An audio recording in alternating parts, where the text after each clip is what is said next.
Assalamualaikum warahmatullahi wabarakatuh. Perkenalkan, nama saya Nisha Jamila dari kelas B dengan NPM 2421701111062. Di sini saya akan menjelaskan mengenai Provinsi Nusa Tenggara Barat, yang mana tugas ini merupakan salah satu pemenuhan tugas untuk ujian tengah semester mata kuliah Geografi Regional Indonesia yang diampu oleh Bapak Darwis Darmawan, Magister Pendidikan. Oke, kita masuk pada pembahasan yang pertama, yaitu mengenai letak geografis dari Nusa Tenggara Barat ini sendiri, atau kita singkat menjadi NTB. Nah, si NTB ini terletak di bagian tengah Indonesia, tepatnya di antara Pulau Bali dan Pulau Nusa Tenggara Timur. Dan si NTB ini beribu kota di Kota Mataram, dengan memiliki luas wilayah sekitar 20.153,15 km persegi dan memerlukan jarak tempuh dari Jakarta ke NTB sekitar 1.100 sampai 1.300 km. Dan secara astronomis, si NTB ini terletak di antara 115 derajat sampai 119 derajat bujur timur dan 8 derajat sampai 9 derajat lintang selatan. Nah, kita udah ngomongin tentang letak geografis dari NTB ini. Sekarang kita bahas mengenai batas wilayah dari NTB ini. Langsung aja, di bagian utara si NTB ini berbatasan langsung dengan Laut Flores. Untuk di bagian selatan, si NTB ini berbatasan dengan Samudra Hindia. Dan untuk sebelah barat, si NTB ini berbatasan dengan Pulau Bali yang dipisahkan oleh Selat Lombok, dan di sebelah timur si NTB ini berbatasan dengan Pulau NTT yang dipisahkan oleh Selat Sapri. Nah, setelah kita bahas mengenai letak geografisnya, sekarang kita masuk pada pembahasan mengenai kondisi alam dari NTB ini. Nah, NTB ini memiliki dua pulau besar, yaitu Pulau Lombok dan Pulau Sumbawa, dan memiliki ciri khas alam dengan banyak pegunungan, termasuk adanya Gunung Rinjani, yang mana Gunung Rinjani ini tuh merupakan gunung tertinggi kedua di Indonesia dengan ketinggian sekitar 3.726 meter di atas permukaan laut. Dan di NTB ini juga memiliki banyak pantai, termasuk pantai yang ikoniknya itu Pantai Kuta Mandalika yang dipakai untuk sirkuit MotoGP. Nah, dan juga memiliki potensi bahari yang sangat besar gitu. Tak hanya di potensi baharinya, di NTB juga memiliki potensi di dalam pertanian dan peternakan, yang mana untuk peternakan ini NTB berfokus pada peternakan kuda Sumbawa, dan untuk pertaniannya mereka mengambil komoditas padi, jagung, dan lain sebagainya. Oke, sekarang kita masuk pada pembahasan mengenai kondisi fisik. Kita masuk pada pembahasan mengenai aliran sungai yang ada di Nusa Tenggara Barat. Yang pertama adalah aliran sungai yang berada di Pulau Lombok. Nah, di Pulau Lombok ini banyak aliran sungai yang berhulu dari Gunung Rinjani gitu. Nah, berikut beberapa sungai yang ada di Pulau Lombok. Yang pertama adalah Sungai Babak.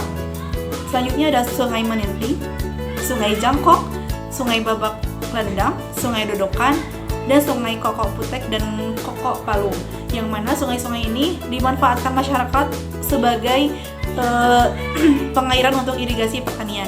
Oke, setelah kita ngomongin tentang sungai-sungai yang ada di Pulau Lombok, sekarang kita masuk ke pembahasan mengenai sungai-sungai yang ada di Pulau Sumbawa. Nah, di Pulau Sumbawa ini terdapat beberapa aliran sungai, yang mana si aliran sungai ini tuh dimanfaatkan masyarakat untuk kebutuhan pertanian dan kebutuhan sehari-hari. Nah, berikut rangkaian sungai yang ada di Pulau Sumbawa. Yang pertama adalah Sungai Brang Biji, yang kedua adalah Sungai Brang Pelat, Sungai Brang Sesek, dan Sungai Brang Mura dan Brang Bima.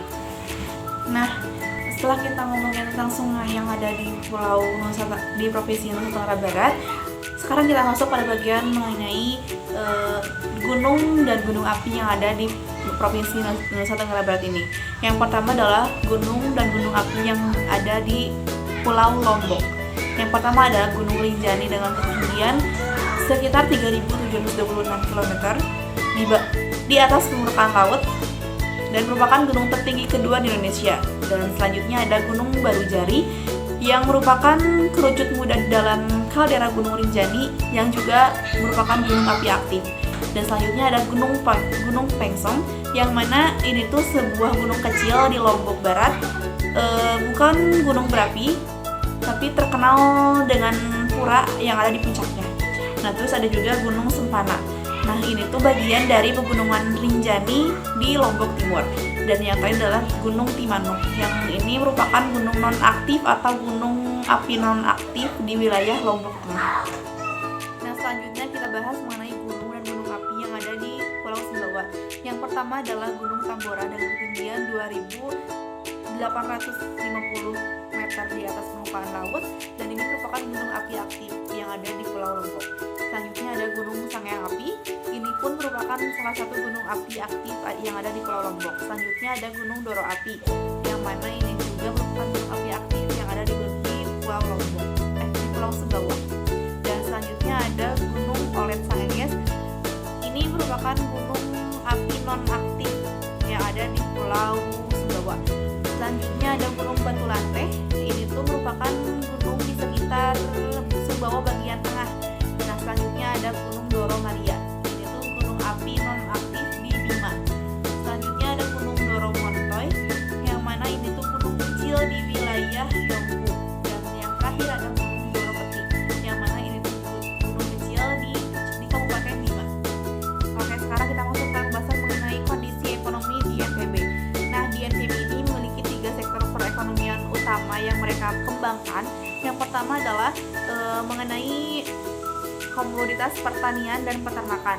Nah, masyarakat di NTB ini berfokus pada bidang pertanian, khususnya pada komoditas padi dan jagung, dan untuk peternakannya mereka fokus pada sapi dan kuda Sumbawa yang terkenal karena kuat. Nah, selanjutnya adalah mengenai perikanan dan laut, karena di NTB ini memiliki potensi bahari yang sangat besar.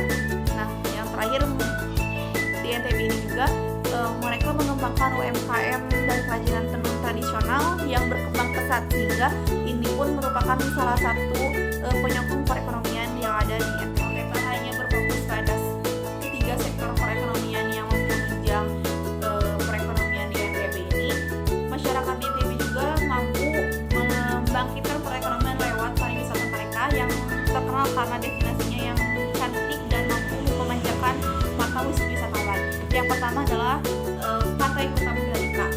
Nah, si Pantai Kuta Mandalika ini seperti yang kita ketahui bersama bahwasannya di Mandalika ini sudah diresmikan satu sirkuit yang bernama sirkuit Mandalika, yang mana ini tuh sebuah sirkuit MotoGP Indonesia yang mampu menarik daya tarik wisatawan asingnya. Nantinya ini tuh akan menambah visa bagi negara Indonesia itu sendiri. Nah, selanjutnya adalah Gunung Rinjani. Nah, Gunung Rinjani ini tuh merupakan gunung kedua tertinggi di Indonesia, yang mana sudah banyak wisatawan lokal maupun internasional yang datang ke Rinjani dan mampu menumbuhkan perekonomian di NTB ini juga. Nah, selanjutnya adalah Gili Trawangan dan Gili Air, yang mana ini tuh merupakan tempat surganya bagi kalian yang pecinta wisata air di bawah laut gitu. Nah, ini tuh bisa digunakan sebagai tempat snorkeling bagi wisatawan. Dan yang terakhir adalah Pantai Pink di Lombok Timur. Nah, ini tuh terkenal karena keunikannya. Si pantai ini berpasir pink yang mampu menarik wisatawan lokal maupun internasional datang pada tempat tersebut. Nah, sekarang kita bahas mengenai kondisi pemerintahan yang ada di NTB. NTB ini memiliki 8 kabupaten dan 2 kota, yaitu Kabupaten Lombok Barat, Kabupaten Lombok Tengah, Kabupaten Lombok Timur, Kabupaten Lombok Utara, Kabupaten Sumbawa, Kabupaten Sumbawa Barat, Kabupaten Dompu, Kabupaten Bima, Kota Mataram, dan Kota Bima. Nah, sekarang kita bahas mengenai kondisi penduduk atau kondisi sosial yang ada di NTB ini. Nah, di NTB ini terkenal karena masyarakatnya yang ramah, religius, dan hidup dengan gotong royong. Nah, masyarakat di NTB ini terbagi dalam beberapa suku. Suku utama yang terkenal di NTB ini adalah suku Sasak, suku Samawa, dan suku Bojo. Nah, nilai kekeluargaan di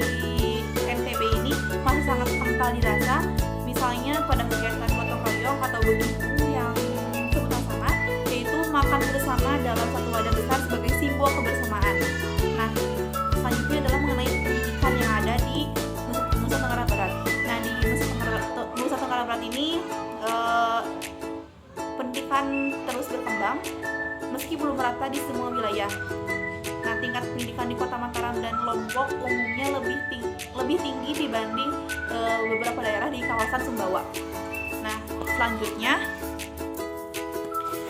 pada bidang kesehatan, di NTB ini sudah banyak disediakan fasilitas berupa puskesmas dan juga rumah sakit, tapi di beberapa wilayah masih mengalami keterbatasan tenaga medis. Nah, selanjutnya mengenai keagamaan dan toleransi yang ada di NTB ini. NTB ini dikenal dengan sebutan Pulau Seribu Masjid, yang mana mayoritas penduduk pada NTB ini beragama Islam. Meskipun mayoritas penduduk beragama Islam di wilayah NTB, tetapi kerukunan antar umat beragama di wilayah ini terasa masih terjaga dengan baik. Berikutnya pembahasan mengenai tradisi yang ada di NTB. Nah, salah satu tradisi yang terkenal dari NTB ini adalah tradisi dari suku Sasak yang bernama Bau Nyale, yang mana tradisi ini dengan cara menangkap cacing di laut atau nyale. Selanjutnya adalah pembahasan mengenai senjata khas.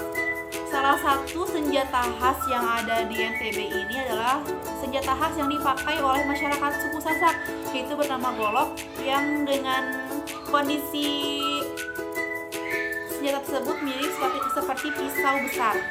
Nah, tak hanya tradisi atau senjata khas yang berasal dari suku Sasak yang menjadi ikonik dari NTB, alat musik yang satu ini juga merupakan alat musik yang berasal dari masyarakat suku Sasak yang bernama gendang balek, yang berarti gendang besar. Juga mengenai makanan khas dari NTB ini, tentunya kita sudah tidak asing mengenai ayam taliwang. Ternyata ayam taliwang ini juga berasal dari Nusa Tenggara Barat, yang terdiri dari ayam kampung muda yang dibakar dan dibumbui dengan saus cabai dan kencur, sehingga menghasilkan cita rasa yang tarian khas dari NTB ini bernama tarian gegerak tandak, yang dimana ini tuh tarian yang dilakukan bersama dan berasal dari kata barung yang artinya bersama dan tandak yang artinya menari. Nah, pakaian adat dari NTB ini juga yang ikonik berasal dari masyarakat suku Sasak, yang terbuat dari kain pelung dengan selendang di bahu kanan dan corak ragi genap. Bagian bawah menggunakan kain tenun atau kain panjang yang dihias dengan bordir motif kotak atau segitiga. Potensi daerah dari Nusa Tenggara Barat ini yang mampu menyokong perekonomian lokal maupun nasional, yaitu berasal dari pariwisata alam dan budaya. Nah, seperti yang sudah dibahas pada pembahasan sebelumnya, bahwasanya di NTB ini memiliki banyak potensi alam yang mampu memanjakan daya tarik wisatawan asing, sehingga ini pun mampu menjadi tonggak pertumbuhan perekonomian di wilayah Nusa Tenggara Barat. Selanjutnya adalah potensi pertanian dan peternakan. Pertanian yang berfokus pada padi dan jagung, serta peternakan yang berfokus pada kuda dan sapi, sepatutnya mampu mendorong laju pertumbuhan perekonomian yang ada di Nusa Tenggara Barat. Selanjutnya adalah sumber daya laut dan perikanan. Nusa Tenggara Barat merupakan salah satu wilayah dengan potensi bahari yang sangat luas dan sangat besar, sehingga masyarakat seharusnya mampu mengelola dan juga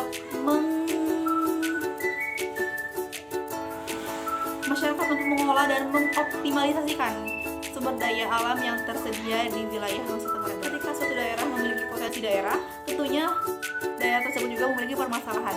Berikut beberapa permasalahan yang ada di Nusa Tenggara Barat. Yang pertama adalah mengenai keterbatasan air di beberapa wilayah di Nusa Tenggara Barat, khususnya pada beberapa wilayah di Pulau Sumbawa. Dan selanjutnya adalah infrastruktur yang belum merata. Dan yang terakhir adalah mengenai pengelolaan lingkungan yang masih perlu ditingkatkan, khususnya di kawasan wisata. Indonesia, negara kepulauan yang indah, kaya akan budaya, dan penuh dengan keanekaragaman alam. Salah satu permata kecil yang berkilau di tengah-tengah lautan Indonesia adalah Nusa Tenggara Barat. Terletak di bagian barat Nusa Tenggara, provinsi ini menawarkan lebih dari sekadar keindahan alam. Nusa Tenggara Barat juga dipenuhi dengan fakta-fakta menarik yang akan mengagumkan siapapun yang mengunjunginya. Dan berikut adalah 7 fakta menarik Nusa Tenggara Barat. 1. Keajaiban Gili. Nusa Tenggara Barat terkenal karena 3 pulau indah yang disebut Gili. Gili Trawangan, Gili Meno, dan Gili Air merupakan tujuan wisata yang populer, terkenal dengan pantai berpasir putihnya, air laut jernih, dan kehidupan bawah laut yang spektakuler. Salah satu fakta menarik adalah bahwa di sini tidak ada kendaraan bermotor. Sebagai gantinya, Anda akan menemukan sepeda, kereta kuda, dan sepeda motor listrik sebagai alat transportasi utama, menjadikannya tempat yang tenang dan indah. 2. Jelajahi Taman Nasional Rinjani. Nusa Tenggara Barat juga merupakan rumah bagi Gunung Rinjani, gunung berapi tertinggi kedua di Indonesia. Gunung ini adalah bagian dari Taman Nasional Gunung Rinjani yang luas dan menawarkan petualangan mendaki yang menarik bagi para pendaki gunung. Di puncak gunung ini, Anda akan menemukan Danau Kawah yang indah, yang dikenal sebagai Segara Anak, dengan air biru yang memikat dan pemandangan yang spektakuler. 3. Kekayaan budaya Sasak. Nusa Tenggara Barat adalah rumah bagi suku Sasak, sebuah kelompok etnis yang kaya akan budaya dan tradisi unik. Mereka memiliki tradisi musik, tarian, dan kerajinan tangan yang menarik, dan salah satu contoh yang terkenal adalah seni anyaman kain ikat. Suku Sasak juga memiliki desa adat yang menarik, seperti Desa Sade, yang mempertahankan tradisi tradisional Sasak. 4. Gajah-gajah Lombok.